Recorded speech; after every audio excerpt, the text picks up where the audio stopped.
Alutsista, alat utama sistem senjata yang digunakan oleh Tentara Nasional Indonesia. Salah satunya adalah tank. Dari tank, kita akan menjelajahi bagaimana alutsista menjadi garda terdepan dalam menjaga kedaulatan dan keamanan negara Indonesia. Assalamualaikum warahmatullahi wabarakatuh. Shalom, Om Swastiastu, Namo Buddhaya, salam kebajikan. Halo Sobat Diponegoro, bersama saya Serda Kuat Berlian di acara Soldier Talk. Kali ini kita akan membahas tentang tank AMX-13 bersama dengan salah satu prajurit terbaik dari Batalion Jonkaf 2 Turanggaceta, Sertu Hadi Susilo. Mohon izin Bapak bisa diperkenalkan dirinya terlebih dahulu. Nama saya Hadi Susilo, pangkat kami Sersan 1, jabatan kami di satuan sebagai Bintara Peleton Pemeliharaan di Peleton Pemeliharaan Kopi Markas. Kali ini kita akan membahas tentang tank AMX-13. Kita mulai dari pertanyaan pertama ya Bapak. Apa latar belakang Bapak melakukan modifikasi pada sistem pengapian pada tank AMX-13 ini? Ini berawal dari tahun 2019 sebetulnya. Ini ceritanya cukup panjang juga. Karena waktu itu kejadiannya kami baru menyelesaikan sekolah pendidikan Bintara Pemeliharaan untuk kendaraan tempur, dan setelah sekolah kami ditempatkan di posisi yang memang untuk memelihara kendaraan itu. Siap. Sehingga saya merasa itu tanggung jawabnya itu berat sekali. Apalagi pada saat kita latihan, mobilitas tinggi, lewat jalan raya, lagi prodit seperti ini. Tiba-tiba ada kendala. Ya. Dan itu kendala itu tidak bisa diprediksi, padahal memang sebelumnya sudah disiapkan, penyiapan itu sudah betul-betul kita pastikan jangan sampai sesuatu hal terjadi di lapangan. Dan karena kembali ke usia pakai dan jam terbang yang tinggi dari kendaraan yang kita miliki ini, ya. Jadi kondisi-kondisi seperti itu sering terjadi di lapangan. Nah, dalam hal ini biasanya, dan ini sudah jadi kendala yang memang sering kita hadapi di lapangan itu. Di antaranya itu tadi di sistem pengapian. Dan sistem pengapian ini permasalahannya sudah cukup lama, dan sampai kami berdinas di sini pun belum ada solusinya.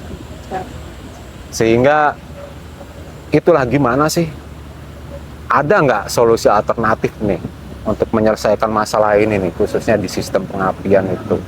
Jadi banyaknya masalah setiap latihan dimanapun, di satuan manapun, itu kendalanya, masalahnya itu selalu kasih di situ gitu loh. Jadi itu yang bikin, wah ini nih harus cari solusi gitu loh. Ya zaman sekarang udah canggih ya. Belajar tidak harus di sekolah gitu loh. Ya, benar. Lewat HP pun kita bisa belajar. Iya, betul. Internet. Iya. Makanya saya coba browsing, sebetulnya saya keilmuan saya sangat terbatas sekali di bidang itu. Cuman karena kewajiban aja yang saya harus ya menuntut kita ini untuk ini harus dikerjakan, ini nggak bisa ditinggalkan gitu aja. Ya saya coba browsing, saya coba baca beberapa artikel, beberapa sumber, ada yang ya di YouTube, di mana sampai ada beberapa penjelasan yang oh ini nih ada hubungannya nih dengan sistem ini dengan apa yang digunakan di sistem pengapian tank kita ini, pastinya ada hubungannya. Nah, kita coba itu, kita pelajari rangkaiannya seperti apa. Oh, membutuhkan konverter, oh membutuhkan stabilizer, oh membutuhkan komponen pendukung lainnya, oh wiringnya harus seperti apa, harus standar kan seperti itu. Terus kemudian konektornya bagaimana, sistem pengamanannya seperti apa, ya kita coba di meja waktu itu.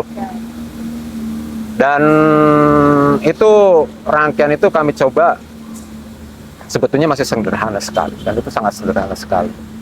Sampai akhirnya kita coba di mesin yang diturunkan, kita aplikasikan di situ. Ya walaupun kita coba pertama ini juga agak sedikit ya gimana, tapi yakin aja, coba di start. Kita dengar itu, kita nggak kami apa-apain itu, biarkan mereka mesin itu bekerja. Kita tunggu beberapa menit, ada nggak gejala-gejala aneh di situ? Karena kita baru mencoba itu. Setelah itu kita coba throttle-nya, oh lebih responsif ternyata. Ya itulah awal mulanya tuh seperti itu. Lalu bisa dijelaskan untuk salah satu tantangan yang Bapak hadapi dalam proses modifikasi ini yang paling sangat-sangat berat menurut Bapak? Kembali ke support ya. Bukan kami ini meragukan support dari pimpinan, bukan. Karena ini kami kan bekerja ini di satuan bawah. Dalam artian kan, oh ini batalion, ini kompi. Nah kompi ini kami kan nggak mungkin langsung melaporkan ini kepada komandan ya, kepada Danjen dalam arti ini. Kami laporan ke Danton dulu, kami laporan ke Dankis, hierarki, gitu loh. Ini tentang pembiayaan. Kalau belanja mungkin gampang ya, tapi kita mencari sumber pembiayaan ini nih. Karena yang kita butuhkan, apalagi untuk awal itu kan kita tidak tahu tuh item apa saja sih yang kita sebetulnya. Kan kita banyak juga antisipasi nih, jangan-jangan ini nggak bisa nih, harusnya pakai ini nggak bisa nih, harusnya pakai ini, seperti itu. Jadi lebih ke arah pembiayaan ya. Tapi kalau untuk sistemnya sih kita banyak pilihan. Iya. Dan sebelum melanjutkan ke pertanyaan yang lebih dalam nih Pak, kayaknya agar Sobat Diponegoro lebih tahu nih, tank AMX13 ini kapan sih Pak diproduksi dan buatan mana, bisa dijelaskan? Iya. Ini tank AMX13 ini legend nih. Udah senior banget. Jadi tank ini diproduksi di Perancis. Iya, diproduksi di Perancis. Tahun produksinya itu 1954. Oh, Imbang-imbangan dengan orang tua kita ini. Berarti usianya itu sekitar ya 74-75 tahun. Siap. Jadi kayak ya senior lah itu. Jadi kadang kita pun guyon juga di depan tank itu. Kalau mau naik ya hormat dulu, itu senior kita jauh itu. Jangan diinjak-injak, jangan sampai kotor. Tahun 54, buatan Perancis itu. Terus Bapak kok bisa kepikiran untuk ini harus kita modifikasi yang sistem pengapiannya tadi itu Pak? Iya. Itu tuh berdampak apa nantinya untuk tank itu? Karena kan untuk masih bisa digunakan kan Pak? Iya. Iya. Kelanjutannya bisa dijelaskan? Iya. Jadi gini nih, saya sebetulnya bukan dari orang yang basicnya otomotif ya. Bukan basic otomotif sebetulnya. Saya nih elektronika pun sebatas keilmuannya hanya orang anak STM tuh. Dan yang kedua itu saya nih seneng sesuatu yang performanya bagus. Maksudnya itu, kalau saya punya kendaraan, mesti nggak bakalan jauh dari sentuhan-sentuhan. Oh, dimodif dikit nih, modif tipis nih. Ya walaupun memang harus ada batasannya. Kita kan di jalan raya tuh. Ya sama, akhirnya kita juga berpikiran ke tank. Tank pada saat kendala itu, merangkak dia. Lebih lambat gitu ya Pak? Iya, lambat sekali. Makanya saya berpikir, bisa nggak sih ini tank ini bikin ngebut lah gitu. Iya, beneran. Dibikin ngebut nah dikit, biar manuvernya tuh kelihatan bagus gitu loh, nggak pelan, apalagi dengan kendala yang ada seperti itu. Akhirnya, ya itu tadi lah, kami khususnya orang hari tuh, ya ngobrol-ngobrol juga. Udah dibikin ngebut aja, iya, memang kita bikin ngebut. Masalah kita itu di otomotif gitu. Cuma caranya gimana nih? Cobalah kita upgrade dulu nih bagian yang bermasalah. Kenapa kita ini memodifikasi itu tadi? Sebetulnya ini masalah sepele. Kami pun menjelaskan kepada Bapak Pangdam kemarin. Sebetulnya ini masalah sepele, andai kata jikalau spare part itu ada, itu. Jadi modifikasi ini Sebetulnya lebih ke arah solusi alternatif karena keterbatasan, bukan keterbatasan lagi ya. Ini spare part ini sudah tidak ada lagi yang diproduksi dan pabrikannya pun si AMX ini sudah tutup. Iya, sudah tutup sehingga mau gimana lagi, kanibal pun tidak bisa karena keterbatasan. Lalu kanibal kan ya harus mengorbankan salah satu, sedangkan kami di satuan, di batalion ya semuanya, misalnya ada berapa unit di situ ya jelas, ya harus keterangannya jelas, tidak ada oh ini yang satu di kanibal atau ini begini gitu loh. Jadi ada hubungannya dengan kesiapan kita, walaupun bahasanya tidak semuanya siap operasional. Kemudian apa sih pengaruhnya dengan, maksudnya dengan penggantian ini terhadap AMX ini? Sebetulnya kalau ini dijawab, oh ini bagus, gini bagus, nanti tanya, Pak, datanya di mana? Nah, itu tuh. Ini kendaraan ini kami modifikasi, ya enggak, dimodif itu di sistem pengapiannya itu. Peningkatan yang kami dapat itu, yang kita dapat itu dari testimoni drivernya. Iya, drivernya yang kita tanya, bro, jadi gimana nih tanknya? Oh enak nih, responsif nih, bilang gitu. Lebih bertenaga. Gitu. Oh di gasnya, di ngebutnya bisa ngebut nih. Lebih laju lagi. Iya, lebih laju lagi. Karena kita kan fokusnya di otomotif, bidang kita ini. Jadi kita nggak berpikir, oh radionya bagaimana, senjatanya bagaimana, enggak. Yang penting ini mobilitasnya nih. Daya geraknya yang kita lihat itu. Ya kita patokannya seperti itu. Tapi kalau memang seberapa sih peningkatannya, berapa horsepowernya yang ditingkatkan, berapa torsinya, itu kan harus menggunakan alat-alat khusus ya, dan kita pun harus melibatkan orang-orang yang betul-betul mengerti di bidangnya gitu loh. Gak bisa dengan data nanya-nanya aja nih kayak Mbak Berlian ini, oh ini lebih gasnya lebih enak, ini lebih ngebut gitu. Tapi yang kami rasakan itu seperti itu. Jadi pertama lebih responsif ya, karena responsif kalau sekiranya kita mau jalan itu pijakan pedal gasnya itu tidak harus dalam-dalam. Jadi cukup sedikit aja dia sudah melaju, dia sudah mempunyai daya. Dengan demikian, dengan tidaknya menggas dalam-dalam, otomatis kan konsumsi bahan bakarnya pun lebih hemat. Irit ya Pak? Iya, lebih. Lalu tadi kan Bapak menjelaskan kalau spare part-nya udah nggak ada yang diproduksi, lalu intinya sudah tutup lah. Itu gimana caranya Bapak untuk ini? Tadi juga mau cloning dengan itu juga tidak bisa kan Pak? Itu bagaimana Pak? Kita bicara di sini itu tentang sistemnya yang di pengapian ya. Dari pengapian. Karena di pengapian ini dia kan makanya standarnya itu kan pakai magnet tuh. Dan magnet ini magnet permanen. Memang di zamannya dulu magnet ini kuat sekali medan magnetnya dan itu sangat dibutuhkan. Tapi satu kelemahannya magnet itu dia akan melemah jika sering terpapar panas. Ya enggak? Terpapar panas, dan ini sudah lebih dari 70 tahun yang lalu dia terpapar panas terus. Sehingga sekolahnya kalau di cloning ataupun cari substitusinya, untuk zaman sekarang ini tidak ada lagi sistem yang menggunakan seperti itu. Mau nggak mau kita harus mengganti ataupun memodifikasi itu dengan sistem yang ada itu, yang bisa diaplikasikan di sistem pengapiannya itu.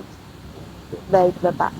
Jadi Sobat Diponegoro, tank AMX 13 ini dimodifikasi sistem pengapiannya yang berpengaruh di performa mesin, membuat tank performanya lebih baik daripada sebelumnya. Dan kita lanjut ke pertanyaan berikutnya ya Pak. Apa dampak modifikasi ini terhadap operasional satuan kavaleri? Baik. Jadi kendaraan tempur itu bisa dinyatakan siap operasional itu harus memenuhi 3 syarat. Apa aja tuh Pak? Yang pertama, senjatanya harus bagus. Dalam artian bagus nggak cuma bersih, Siap. bisa digunakan. Ya. Tuh, yang kedua komunikasi.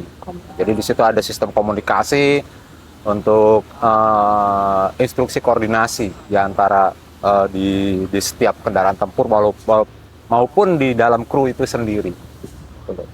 Dan yang ketiga adalah yang membidangi yang kita bidangi sekarang ini nih, di otomotifnya. Iya, di otomotifnya. Jadi untuk bagaimana sih itu pengaruhnya tuh tentang kesiapan transport di kavaleri. Kita bicara ini kan di tank AMX ya Mbak ya. Siap. AMX ini dengan jam terbangnya tinggi, usia pakainya sudah cukup lama, otomatis Sudah kan tua. dengan kendala itu pasti ada. Siap. Gitu loh. Jadi untuk memenuhi 3 unsur kesiapan atau siap dinyatakan siap operasional itu presentasinya sedikit sekali. Cuman kalau tim kami ini di satuan kami tidak bicara tentang di kavaleri di umumnya, karena mereka pun nanti di satuan lain ada yang tidak menggunakan AFX yang kendaraannya lebih canggih juga. Siap. Itu beda lagi nanti. Kita di satuan ini sebetulnya targetnya itu nggak muluk-muluk sih. Ya. Kita melakukan hal ini nggak muluk-muluk. Jadi harapannya tuh satu. Gimana kita melaksanakan program latihan itu lancar, tanpa berkendala, tanpa nyusahin masyarakat umum. Siap. Ya nggak, kalau udah kendala, macet itu. Apalagi kalau pagi-pagi nih, orang yang ngebut-ngebut ngejar waktu, jam mepet, aduh udah berat itu. Apalagi udah nggak ada jalan alternatifnya, kita pun sungkan gitu loh. Iya Pak. Mau atur-atur lalu lintas pun sungkan. Toh macet itu gara-gara kita gitu loh. Siap, betul. Ya enggak? Macet gara-gara kita, terus mereka yang jadi korban harus mengalah. Merugikan masyarakat Iya, tentunya ya Pak. seperti itu. Sebetulnya target kita tuh lebih ke arah situ. Nanti misal, lebih responsif nih, konsumsi bahan bakarnya lebih efisien, lebih Irit, hemat, siap. gitu loh. Terus kemudian memperpanjang usia pakai dari kendaraan itu sendiri. Itu lebih ke arah bonus itu buat kami itu. Karena targetnya itu seperti itu. Siap. Berarti di tank tadi ada 3 yang 3, membuat yang kesiapan untuk operasional tadi. Iya. Yang pertama di senjata, Ya, lalu kedua di alat komunikasi, Betul. dan ketiga di otomotif. otomotifnya. Kalau ketiganya itu udah memenuhi, baru tuh dibilang, ini siap operasional nggak? Siap, ini siap Siap. operasional. Baik Bapak. Dan pertanyaan selanjutnya, bagaimana untuk memastikan keamanan dan keandalan dalam modifikasi ini Pak? Oke. Jadi sama sih, kita ini kerja merakit ini kan, kalau dibilang industri sih enggak. Kalau dibilang pabrikan juga kan enggak. Cuman kan kita di sekolah dulu nih, kita ini kan ada standarnya, ada parameternya sendiri-sendiri. Siap, Kalau betul. kita bicara tentang elektronika kan, oh ini ada tegangan kerja, oh ini ada tegangan maksimal, oh ada tegangan minimal, berarti rentang itu. Gitu. Ini untuk bicara tentang elektronikanya. Dan itu tidak jauh dengan elektronikanya di rangkaian tersebut.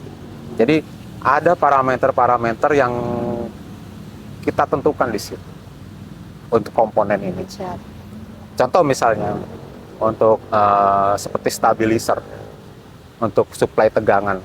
Nah ini CDI ini dia tegangan kerjanya ini inputnya berapa volt. Nah kita setting di situ. Oh, itu juga sudah ada ketentuannya sendiri ya Pak? Iya, untuk nggak boleh stabilizernya? over, nggak boleh over. Ibaratnya kita makan nggak boleh banyak-banyak nanti, begah. Betul. Kalau rangkaian elektronika kebanyakan nanti keluarnya jin, berasap dia. Oh, panas. Enggak cuma nggak panas lagi, kebakar. Oh, Keluarnya jin. Jadi ya itu ya, ada beberapa parameter. Jadi seperti komponen pendukung yang lainnya seperti resistor, kita pasang itu berapa hambatan. Kemudian dioda itu kita menggunakan yang berapa ampere. Dan di situ ada trafo itu berapa miliampere ya, di situ. Sebetulnya itu lebih ke arah pelajaran anak sekolah sih. Dan semua orang pun di sini kalau lihat rangkaian itu orang mesti mengerti. Saya yakin itu bukan rangkaian yang sangat sulit. Cuman bisa diaplikasikan di kendaraan itu. Jadi ada ada penempatannya khusus juga. Kita pun pertimbangkan, oh ini kalau pada saat pemeliharaan dicuci dengan air bertekanan tinggi ini, ya kita jauhi dari resiko konsleting lah seperti itu. Kemudian pemilihan jenis kabelnya, jadi kita nggak bisa samakan dengan kabel-kabel listrik seperti pada umumnya. Ini kabel memang standar yang buat otomotif gitu loh. Jadi mengurangi kelebihan, dia mampu menghantarkan arus secara maksimal gitu. Dan kemudian proteksinya tuh seperti apa, seperti fuse-nya itu harus berapa ampere, itu ada batasan-batasan kayak gitu.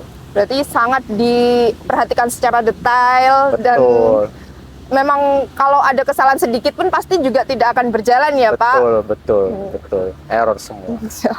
Dan ini kan sudah pasti benar-benar aman. Dan sebelum kita tahu itu kan pasti ada uji coba nih Pak. Iya. Itu pernah diuji coba atau belum Pak? Jadi semua rangkaian yang kita rangkit, yang mau diaplikasikan di kendaraan itu, kita dicoba, namanya tes di atas meja. Tes di atas meja. Iya, maksudnya meja kerja. Siap. Jadi dia belum dipasang di mesin, jadi posisinya masih rangkaian. Ya kita kasih trigger seolah-olah ini mesin ini sedang bekerja. Nah dia responnya nanti seperti apa. Nah setelah itu diyakinkan bekerja, baru kita aplikasikan dengan menyesuaikan dengan firing ordernya yang ada di mesin itu. Siap. Seperti itu. Pasti kita uji dulu. Itu pun nanti setelah uji, kita uji fungsinya seperti apa nih, ketahanannya gimana. Karena kan gini ya Mbak ya, satu produksi,